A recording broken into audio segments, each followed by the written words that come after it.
good? Should I go up some more? Yeah, more. I wonder if the settings changed. Does that sound good? Wonderful. Thanks everyone for being here. I think we're ready to get started. I hope you had a good run, ride, yoga session, or otherwise a good morning. One person did. Wonderful. I'm Brantley Tyndall. I'm director of Walk RVA at Sportsbackers, and I'm here as a part of a coalition to make this event possible to remember Jonah Holland and to honor and really work with Natalie Rainer after the tragic crash in August.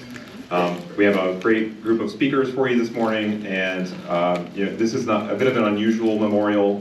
We've done a bunch of rides and runs already, and so what could we add to the situation? And I think it'll be pretty clear that this is about the next step. This is about how we prevent the next crash from happening and how we can make our streets safer for people biking and walking, and really for everyone. But so, not every day you get to have a memorial and wear your fancy athletic clothes, and hopefully you enjoyed that. I do want to mention some of our partners, and they'll be on slides throughout this. It's just going to keep this rolling. But big thanks to Richmond Tri-club and RABA for meeting with us a couple of times, lots and lots of emails and calls, and special thanks also to Wolfpack Cycling for putting together the route. And our active community, I think, has gotten more and more engaged, more and more tight-knit, and recognizing that we have the ability to advocate successfully for things like the Virginia Capitol Trail and the Fall Line, for bike lanes, for slower streets, and things that will make biking and walking safer for all of us. A little bit of housekeeping before we get started. The bathrooms are back and to your left. Help yourself. Obviously, we have reception, and big thanks to RABA, Sportsbackers, Richmond Tri-club, Rupert Landscaping, and Lewis Ginter for making the reception possible. Not every day we get together and share a meal like this, so thanks for your support. Can I see a show of hands if you've been impacted by a traffic crash? Anybody lost someone? Anybody been scared, biking or walking?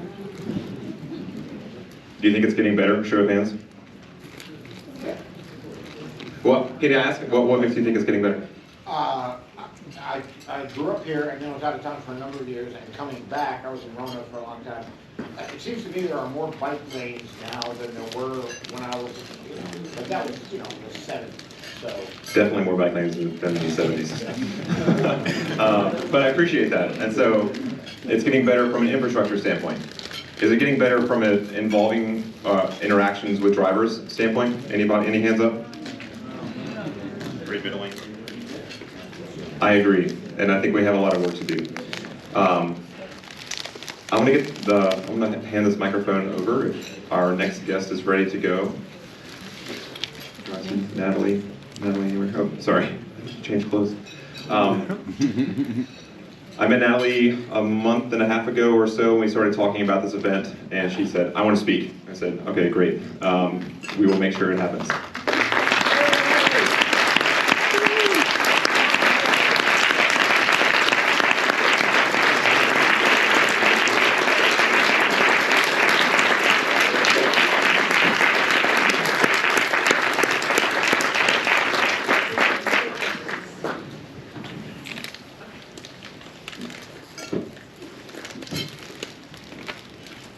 Good morning. Good morning.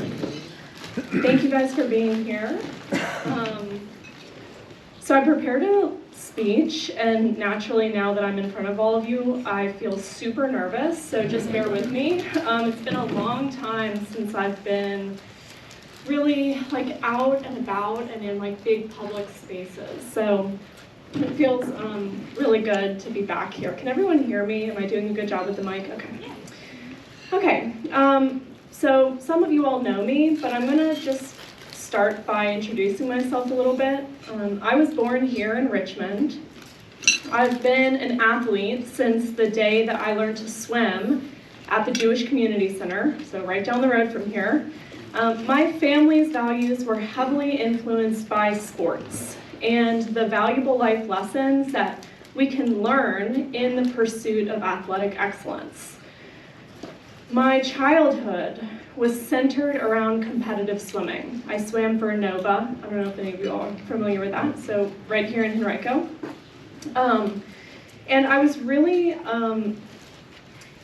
really empowered by the sport's ability to equalize people. When you're in the water, it doesn't matter, you know, how much money your family has, or what neighborhood you're from, or what you look like, or what your background is. Like, you're just in the water, and we're all swimming along together. And so that was very empowering for me, and uplifting. So for the last 16 years, which is basically the whole time I've had a job, my first job was a swim instructor. And then as I got older, I've worked also as a swim coach and as a yoga teacher. And I've worked all these years to share that sense of empowerment, particularly with the youth, right? That doesn't matter where you come from or what your background is, that sports are the pathway towards a bright future. Currently, I'm serving as a program administrator for Swim RVA. And my job is to create access to aquatic programming for disadvantaged youth, and to also make aquatic wellness and fitness accessible to all people. So my whole lifetime working, my focus has been to make wellness accessible through athletics to other people. I believe that each one of us is the best version of ourselves when we are healthy, active, and fit. I believe that sports have the power to break down racial and economic barriers, to inspire us to be better individuals, and to make our community a better place to live for all people. And I believe that each day is a new opportunity for us to work towards this better version of ourselves. On Saturday, August 13th, sorry, it's a little emotional to talk about. Jonah and I plan to ride our bikes out into Verina and loop around the battlefields. I'm sure a lot of you are very familiar with the route we were on. And then we were gonna ride to a yoga class in an apple orchard, which was going to be like awesome, and she would have loved it so much. She was really excited about it. It was a beautiful morning, and there were a lot of other cyclists around us out on the road.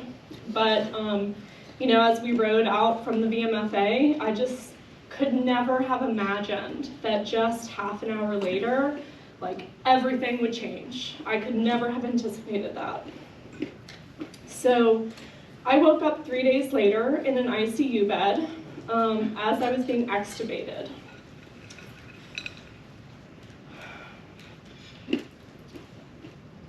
I had no memory of the crash. And that's when they told me what happened to Jonah.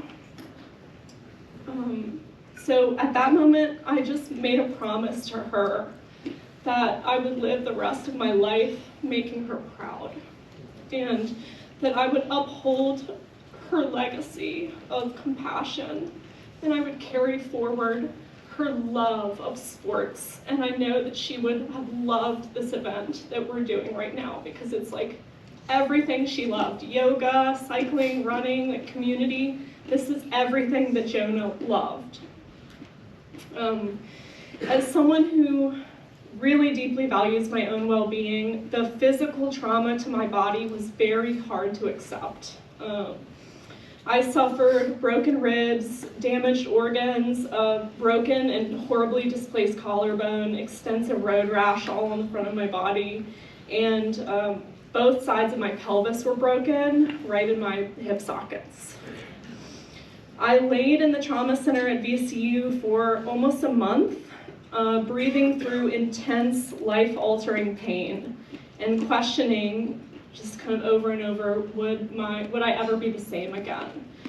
Would I ever walk again? Would I ever ride a bike again? Would I ever feel confident enough in my strength to adventure and to play again?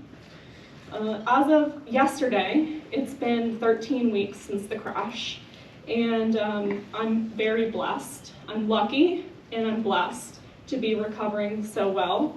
Thank you to the incredible healthcare team that took care of me at the BCU Trauma Center, the endless support of my community, which includes all of you. So thank you all so much for everything that you all have done to support me and support Jonah's family through this experience. And then also, it boils down to just me having this personal attitude of stubborn determination that I inherited from my grandfather, Norman, and I can kind of picture him laughing right now as me mentioning that I'm just absolutely determined to get myself back to a place of physical well-being. What happened to us the morning of the crash was unpredictable. It was random drunken violence, and we were just in the wrong place at the wrong time. But our story does not belong only to us. We were not the only cyclists hit this year, and there have been several other bike riders and pedestrians killed in 2022 in the Metro Richmond community. From my personal perspective, none of them have been given the notoriety that our story has. But like I mentioned before, I believe that each day is a new opportunity for us to work towards positive change. As we continue to grow our city towards its greatest potential, we must consider all facets of our population in our plans. We must proactively seek diverse perspectives when gathering public opinion. We must re-envision and redefine our values as a community and examine the ways that we treat disability, economic hardship, and recreation. The well-being of all people in this community, all people, must be in the forefront of our minds as we make decisions about traffic safety, community redevelopment, public transit, public health, education, and environmental sustainability. To borrow the words of competitive rock climber Beth Rodden, we need to start celebrating a culture that values sustainability, longevity, and health. I'll repeat that for you. We need to start celebrating a culture that values sustainability, longevity, and health. I'm so grateful that we're brought together today by a shared love of sports, and that we have this opportunity to share space and conversation and make a commitment to each other to make this community a safer place for everybody. Thank you all so much.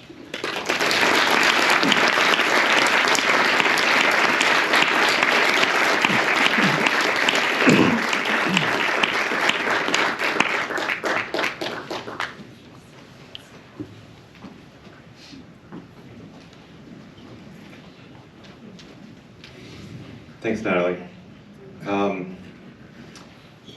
It's a privilege of mine to work in a pretty rich ecosystem of transportation safety partners in Virginia, and we have a couple of representatives here today to talk about the work that we do at the state. Not everything is biking and walking, surprise, but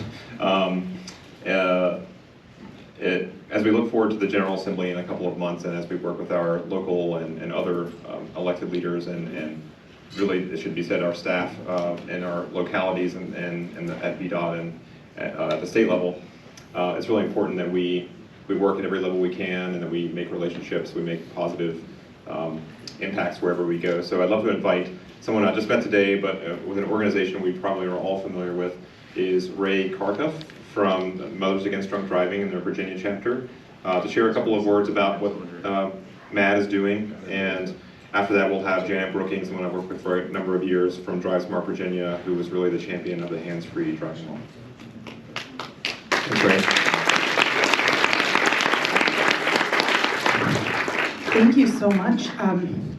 And thank you for your patience in advance in the true 21st century. I have my phone here to read off of. But I'm just so honored to be here today on behalf of the nearly 1 million victims that MAD has served since our founding in 1980. Our mission is to end drunk driving, fight drug driving, serve the victims of these preventable crimes, and prevent underage drinking. Every day in America, 32 people are killed in alcohol-related crashes. Over the past 3 years, the number of traffic deaths, including those caused by drunk driving, have risen to historic levels, and this must change. It is often said that MADS victims and survivors are part of a club that no one asked to join. People who, through no fault of their own, have lost a loved one or have been injured by someone else's choice to drive impaired. We are devastated every time we learn that somebody else has been impacted. Victims and survivors are the heart and soul of MAD. MAD fights in honor of them. We stand with them and we provide supportive services, attend court hearings with them, and help with their victim impact statements. And when they are ready, we provide a platform for them to share what happened to them, because we know that their stories have the power to save lives and prevent traumatic injuries caused by impaired driving. Just this week, MAD will celebrate 1 year since the Infrastructure Investment and Jobs Act was signed into law. This will add a new requirement that all new cars will have passive impaired driving prevention technology by 2027. So this is really exciting. It was passed because of victims and survivors who would not give up. We know that we really need this technology out there now. Over the next 2 years, the U.S. Department of Transportation will evaluate all of the available technologies and choose one or a combination of several to mandate in all new cars. Once the decision is made, car companies will have 2 to 3 years to put impaired driving prevention technology in all new cars. The Insurance Institute for Highway Safety says that once this technology is in all new cars, it could save an estimated 9,400 lives every year and countless injuries, essentially eliminating drunk driving. But this isn't just a potential solution for drunk driving. Some of these technologies wouldn't be able to detect things like drugged driving or drowsiness, distracted driving even. And every day that we wait, more people will be injured by these 100% preventable crimes. While we are waiting for this new technology, we can't sit back and buy. We have a role in preventing these tragedies. And as individuals, we must make the right choice to never drive impaired. Always plan ahead for a non-consuming driver. And as an organization, MAD is grateful for all of our partners in traffic safety who are committed to safer roads, including you folks here today, so thank you. We appreciate and support all our partners, and as we approach the holidays, it's so important to talk about the dangers on our road, make a plan before going out, and take care of each other. If you're hosting a party, make sure your guests are not driving after drinking. Finally, and most importantly, if you have been impacted by impaired driving, we know the holidays can be especially difficult. You are not alone. MAD is here for you. And thank you again for inviting me to be here. If you need anything from us, please feel free to reach out. Social media, our phone number, our website, we are here. And thanks again for having me.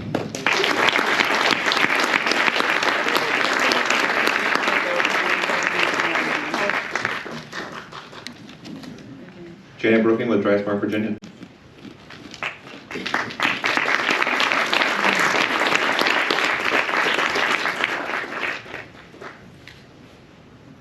Good afternoon. I am absolutely honored to be here with you all today.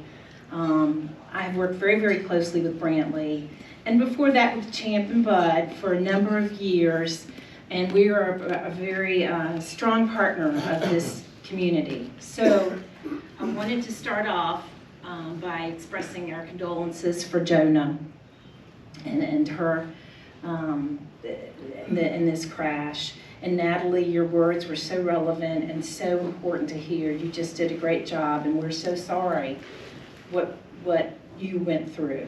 Just so very, and it's so unnecessary. I don't have a phone with me. I have my little notebook because this is my generation. So anyhow, there are just a couple of things that I wanted to bring up, because interestingly enough, over the past week, I've had 2 calls that were very relevant to this community and to this cause and to this epidemic. And the first one was from Senator Scott Servell. Scott is a longtime advocate of the cycling community, as you all well know. I'm sure many of you have interacted with him. But there, and Brantley could speak more to this, and so I'm not looking to get down into the weeds on it, but there was a law that was passed 3 or 4 years ago now. It's a vulnerable road user law. And I'm sure Scott was a patron of it. But anyway, it would have increased the fines for anyone that injured or killed a vulnerable road user. And so Senator Servell, being completely dedicated to what he's doing, asked, I guess it was the court system, to give him some stats on how many times that law was charged. So in the last year, what he found is it was only charged 14 times in the state of Virginia. 14 times, and 6 of those times, I believe it was dismissed. So you really, there are 4 that are ongoing. Let's see, that's 6, that leaves me 4. So there are 4 that are ongoing. That means that there were only 4 that stuck, which is horrible. So he's really incensed. He's really upset, and he said, what can we do? And I said, we're the education people, and that is what we are. So if you don't know us, if you want to know anything about educating the public, reaching out to schools, that's what we do. So I said, we are here to support you in whatever educational efforts you might want to have. But another, that's not just educating the public, you've also got to educate law enforcement, for example. So if law enforcement doesn't know about a particular law, they can't use it and charge it. So is there an opportunity to help law enforcement out by helping them understand these various laws as they're passed? So that's not my job, but I did reach out to the person that would handle something like that, and she said, we're on board. We're on board, we're ready to do this. So, it's not a matter of not writing it. I think that there's an opportunity for education there too. So then you've got the court system. You've got to get them on board. So in other words, as far as this one particular example is concerned, there are many, many, many factors that have led to a pitiful 14 charges being written in the state of Virginia. So that was my one incident with Senator Servell. We're committed. My second incident was interesting. There's a group called, I believe it's the Northern Virginia Planning Commission, and they put together a Share the Road campaign, and it was funded by DMV. And if you all didn't know, DMV funds most of the traffic safety education in Virginia. So we work very closely with DMV.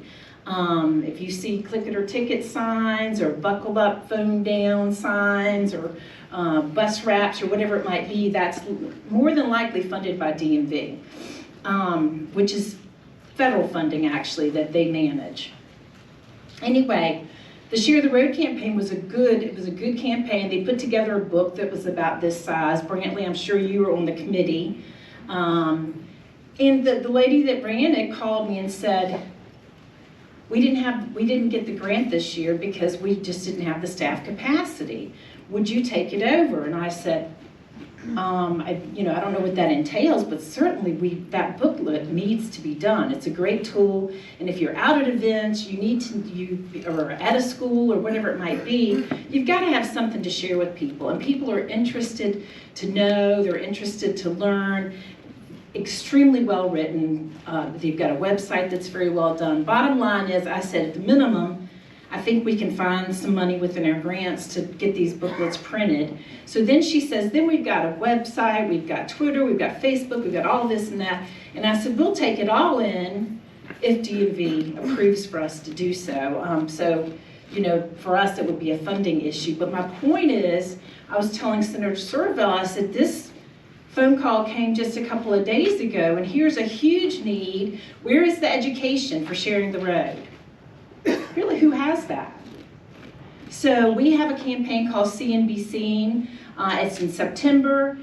We don't put a lot of funding into it right now, or we haven't in the past, but DMV has told us, and keep in mind we're talking millions that DMV distributes for education.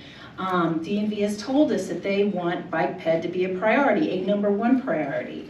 So I'm here to tell you all that we're here to support your community. We recognize this as an epidemic.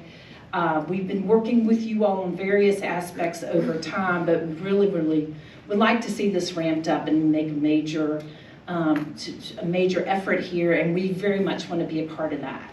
So thank you.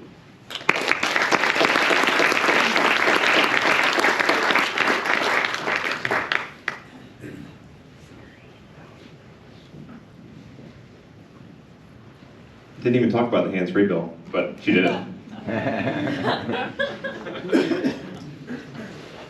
The other thing I think that Janet does that's really beneficial in this space is, for a number of years, has coordinated a victim family group that people who've been injured or who've lost someone, I think largely related to distracted driving, but I don't think it's entirely that way, who are a force at the General Assembly and in their communities to talk about the issue, because they bear the scars whenever they go into a meeting, and it's very powerful. And Patty Krzyzewski here is a noted member, and I think many of us know and love working with Patty.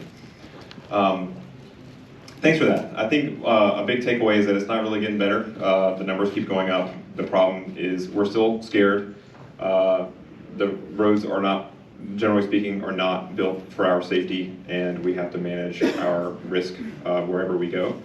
I do want to say I extended invites to a number of our localities to give some context about some of the work that they're doing, and the timing didn't work out, but the site of this crash was in Henrico County, and I do want to say on their behalf that they're working very closely, or they're working very intently in that area to see what they can do to make biking and walking safer. I think all of us who ride know that Osborne Turnpike is like one of the most popular places to ride in the Richmond region, maybe even in the state. And without getting in the weeds, it's a tricky place to improve, but their draft master plan includes a capital trail, light trail, a shared use path that would parallel Osborne Turnpike and get you to the same place that you want to go, which is around the boat landing. It's contingent on funding and everything, it takes work, but they're working on it now, and they're working to improve that in their comprehensive plan. They've also lowered the speed limit from 55 to 45 and are looking to make improvements elsewhere in the county. So infrastructure stuff takes a very long time. It's very frustrating, and you look at a project and you think, wow, why does this take 5 extra years? But sometimes it does. But things are moving forward, and I think that the future is bright for that particular corridor. With that, we're going to transition kind of the theme of our program from the need and the stories to a number of our esteemed elected officials who are here, joined us today to talk about what they can do and share their perspective. I'm going to start with Delegate DELORES McQuinn, who serves on the Central Virginia Transportation Authority, formerly the chair of House Transportation. Really has all of our elected officials here have been supportive or championed transportation and biking legislation in their time. So I really appreciate them dedicating a Sunday to be here with us, and thank you, Delegate McQuinn.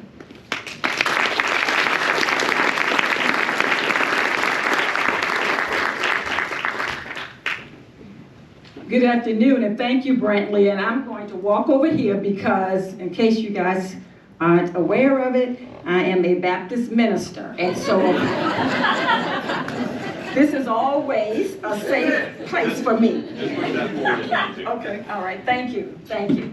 But good evening. I am delighted to be here, and delighted to be a part of these efforts. And I come bringing the technology and the paperwork. First of all, I'd certainly like to thank Brantley, Director of Walk RVA, for inviting me this afternoon. This memorial is in honor of a devastating accident that happened in August of this year, actually in my district. In which the life of Jonah Holland was taken suddenly by a senseless act. And Natalie, we are so excited to see you here today. We are just, you're powerful, Your words were very informative, and we thank you that you are recovering from your injury, and we are pleased that you were spared so you could continue the work and continue to make a life that you obviously loved relevant. And so we extend to the family of Jonah Holland condolences, and I know she will be sorely missed as you continue to tell her story again and make her life relevant. We must continue these kinds of discussions. However, I am also pleased that Bike Walk RVA and other community partners have decided to take the time to pause and to celebrate her life as we look at this tragic accident that occurred, again, senseless accident. As I reflect on what has happened and got me to this point today, there's a little personal story that I want to share that I have shared with certainly some of those who were sitting at the table with me. There is something that happened to my family in 1965, in June of 1965, after that individual in my family had graduated 5 days from high school at the age of 17. It was an experience on June the 15th of 1965 and I was only 8 years old, when my oldest brother, Obadiah Jordan Jr., was killed by a drunk driver. And so every time that I think about or hear about another individual being killed by a drunk driver, it often takes me back to 1965, even at such an early age. And it happened on 9 Mile Road in eastern Henrico, where I grew up. My mom at that time was 8 months pregnant. What has been interesting over the years, my mother or father never talked about his death. It was just something that we did not discuss. And so the fact that what is happening now is certainly just is encouraging to know that even though someone has senselessly lost their life because of a drunk driver, that we are trying to make certain that the next person will survive, that the drunk drivers will be taken off of the streets. We have looked over the years for information as it relates to his death. He was the oldest of 11 children at the time. And again, my mother at that time was pregnant, 8 months pregnant with the baby, with the youngest of all of us. We've been unable to even find information on his death all of these years, and we have looked for it, his siblings. Recently, we were able to find something in a Newport newspaper that said that there was 1,062 individuals who was killed in 1965 because of a drunk driver. It was in the daily press. It was on February the 1st that this was put in the newspaper on page 16. And that has been the extent of what we have been able to find about his death. So finally,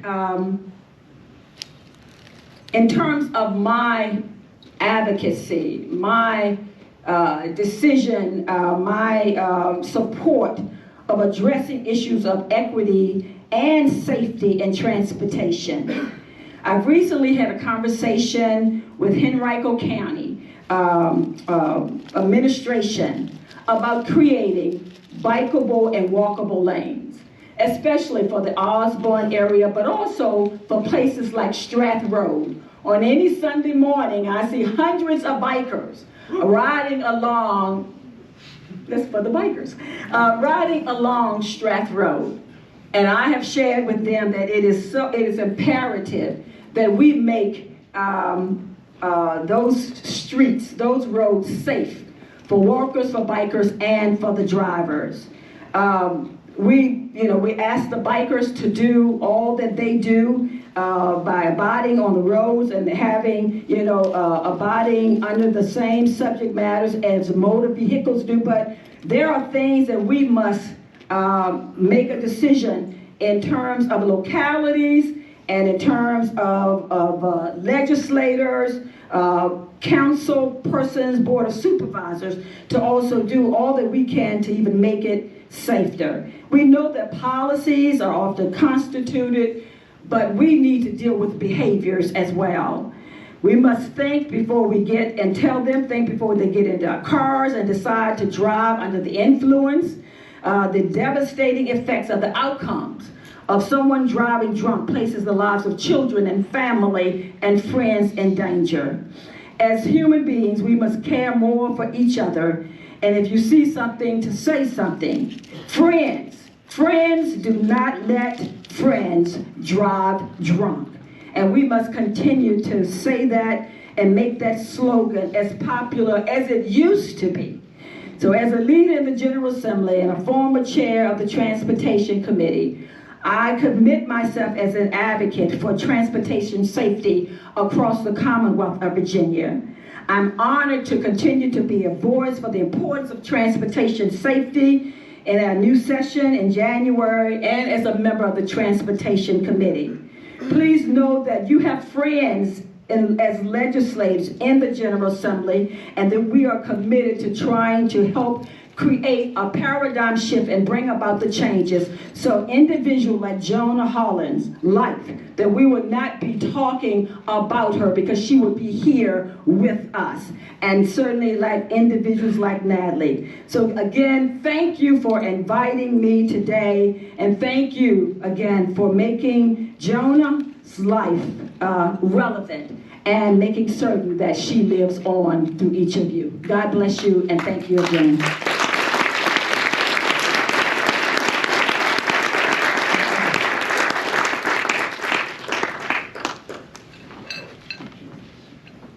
An odd or a fun memory, and odd in the timing that we have now.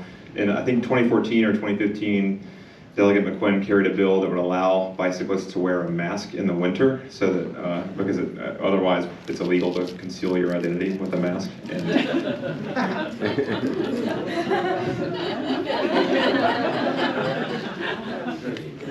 thanks for carrying that.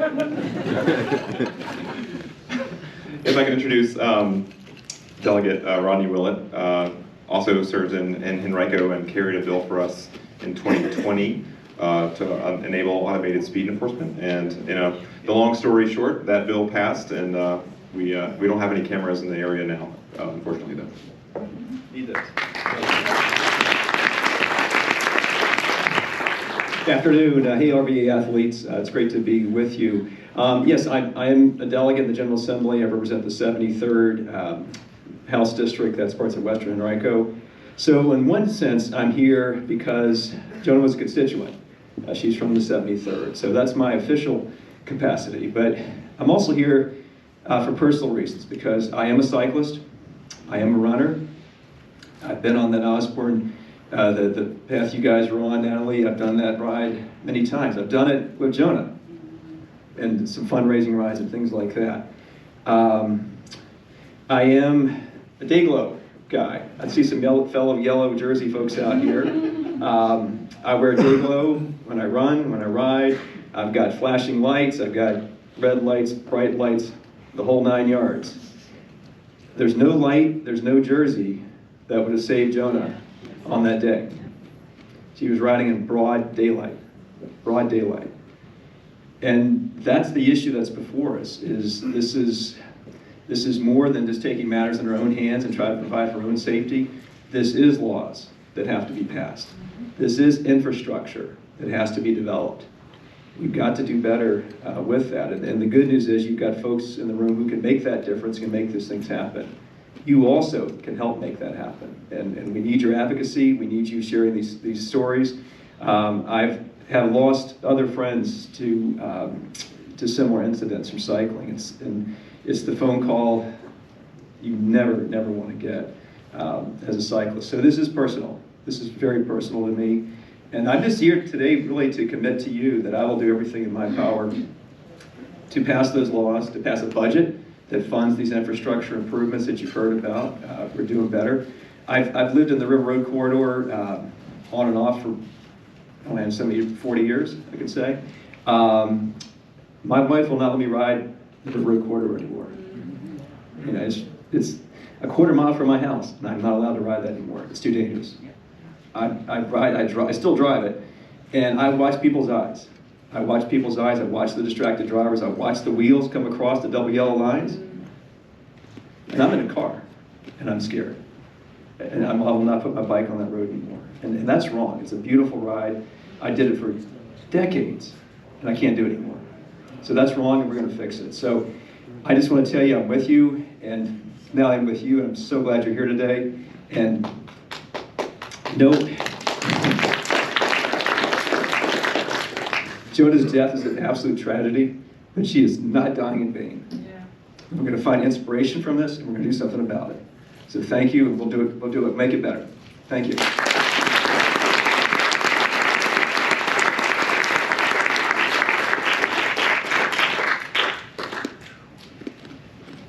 I think it's a great point that transportation safety, bike safety is very multifaceted, and not everything applies to every crash. I think it's a good idea to use lights and day glow, but separating bikes at our option away from cars is a really impactful step. Think about how many crashes have been prevented by the Virginia Capitol Trail because we used to ride on Route 5. Anybody remember that? Our next speaker is Delegate SCHULER VANVALKENBURG, also from HENRICO, and has been very vocal in his support for the fall line, and has, I guess we've got a chance to really work on that over the past couple of years, so thanks.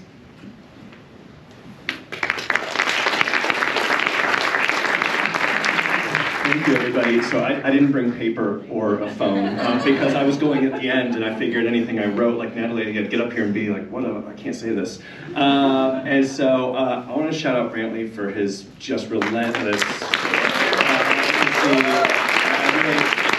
He is such a great champion for the causes that we're talking about today. And I also want to shout out Bud, who you know is no longer with us.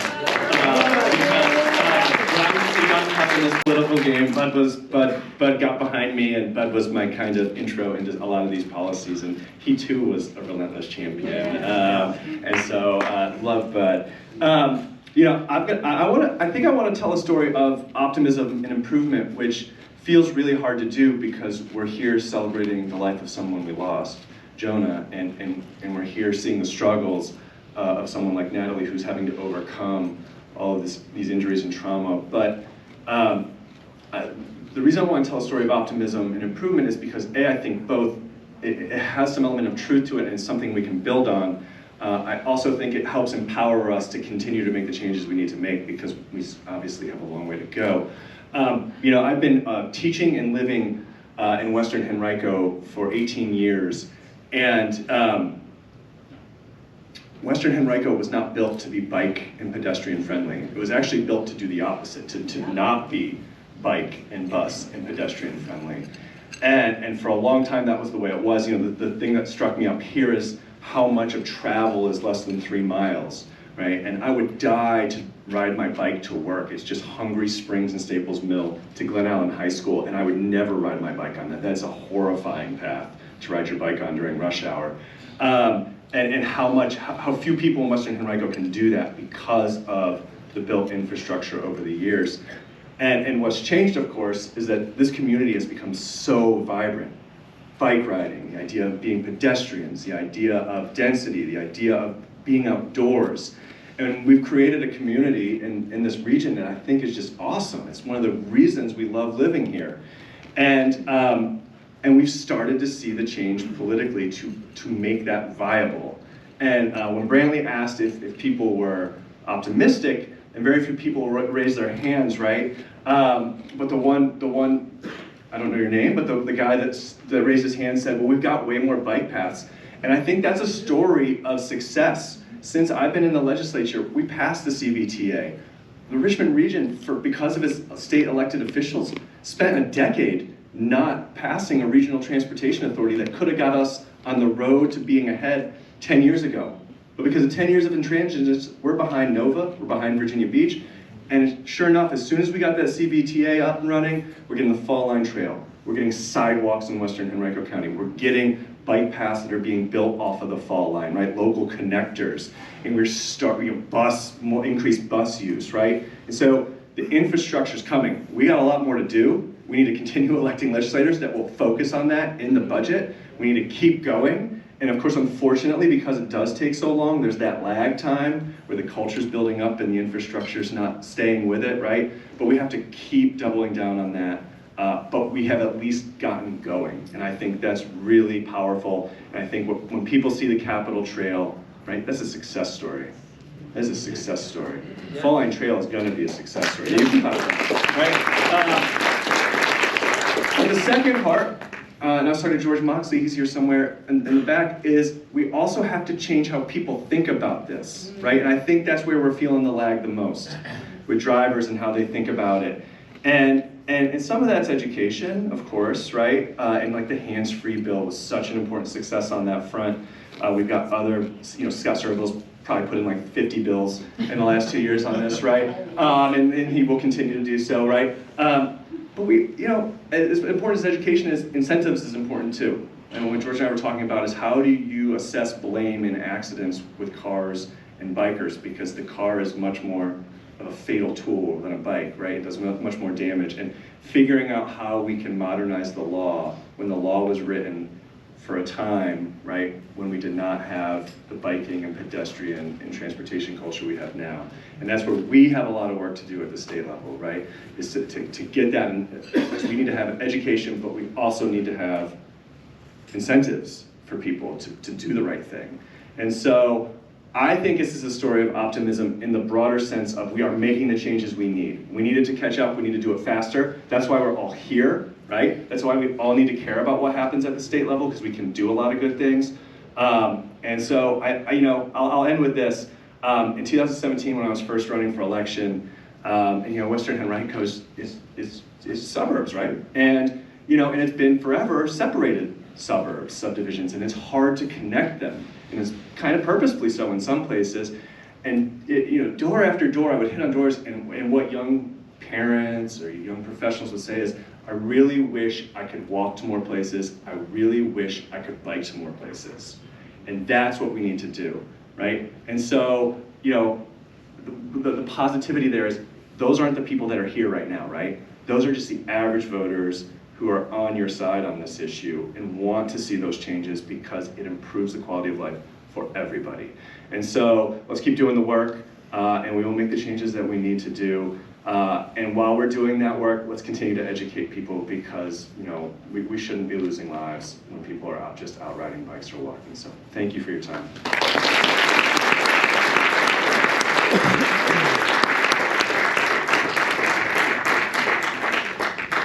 Excellent note about optimism. Maybe I shouldn't have been so long.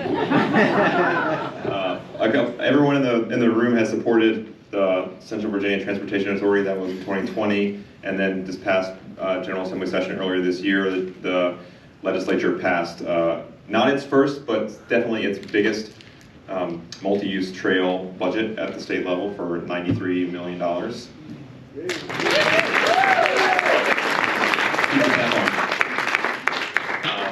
It'll take some time for that money to rain down on trail projects, and we need to make sure our localities are fighting for our share, because it's a statewide thing. And, I think the Fall Line has a good shot, but let's make sure we're paying attention to that one.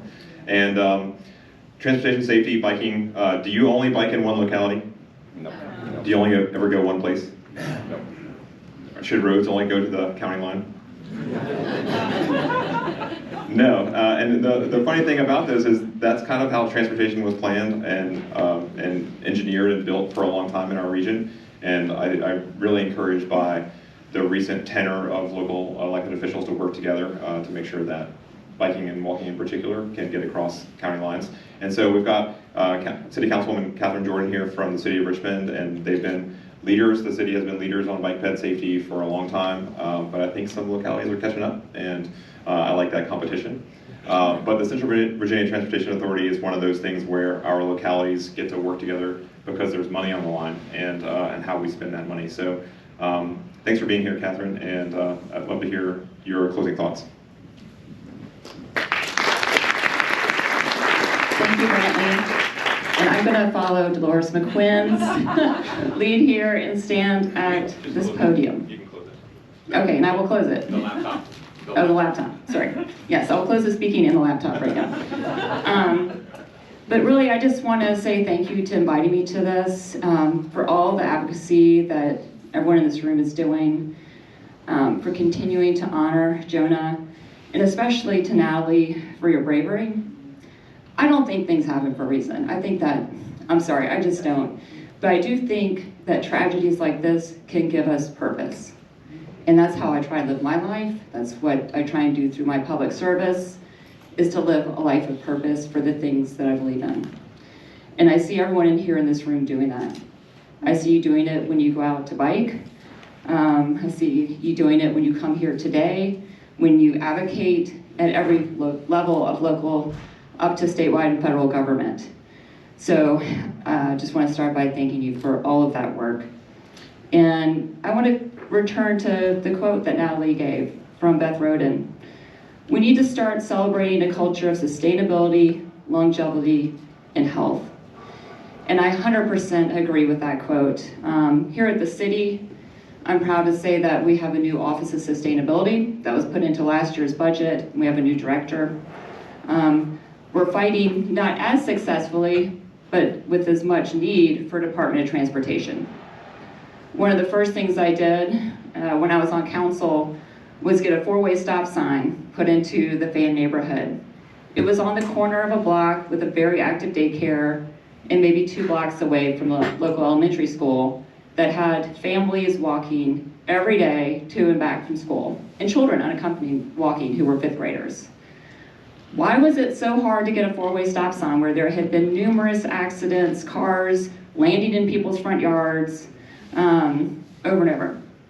When I had conversations with those in the decision-making, the transportation engineers, those who were looking at the data, the response was always, the data's just not there.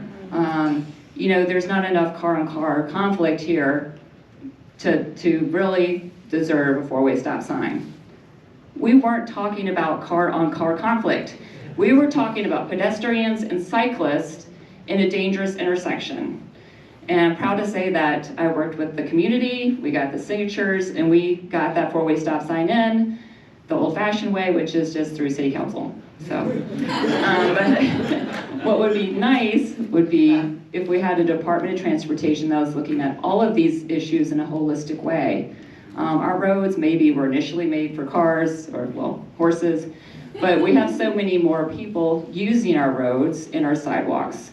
We need to invest in it in a more expansive viewpoint. I also want to talk about some other things the city is doing briefly. And I worked with Brantley on this and some other people in this room I know. And there was a slide, 20 is plenty. 20 is plenty on our local roads. We fought hard to try and get this going at the Richmond city level. The cost of it, we were told, was too prohibitive. So we're taking this to the General Assembly with the hope that we can get the power, so we all know we're in a Dillon Roll state, to change our local roads speed limits. And that way we could just do it once. Let's make all the local roads 20, then we can have reinforcing signage, which would be more cost effective than trying to replace every single sign and do it from scratch. And I can also say that we have 108 speed tables coming in. I talked to our CAO last week. We had another fatality in the Fan for pedestrian. We're going to be adding 85 more to that number. So those are some specific things, thank you, that we're trying to do to make our roads safer. And then this was mentioned earlier, radar enhanced speeding and red light cameras. In our ARPA funding, we committed $2 million to more lighting and cameras. That's something that we're actively trying to get going.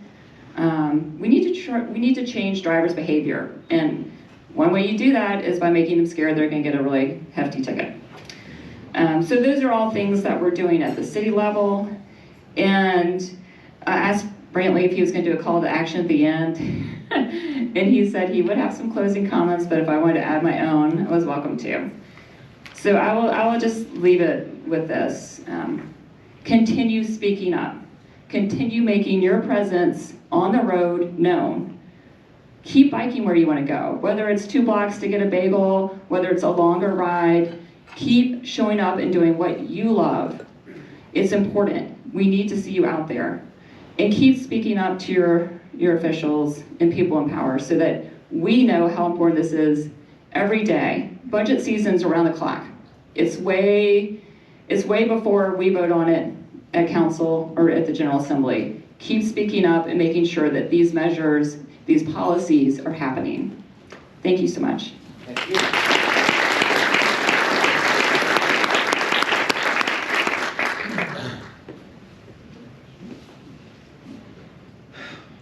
Thanks so much to all our speakers. Round of applause again for Natalie.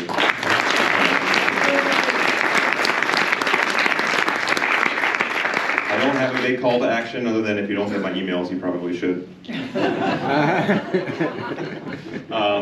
But I just want to echo what Councilwoman Jordan said, that there are city council meetings, there are legislative meetings, even though the General Assembly is at generally one time of the year. There are ways to interact with our elected officials throughout the year. We'd love to be a conduit. We're not the only way to do it, but if we can help you get in touch with the folks who represent you, we can keep this issue at the top of mind when we're talking about how we fund and build transportation projects that include us. So thanks for being here. Enjoy your reception.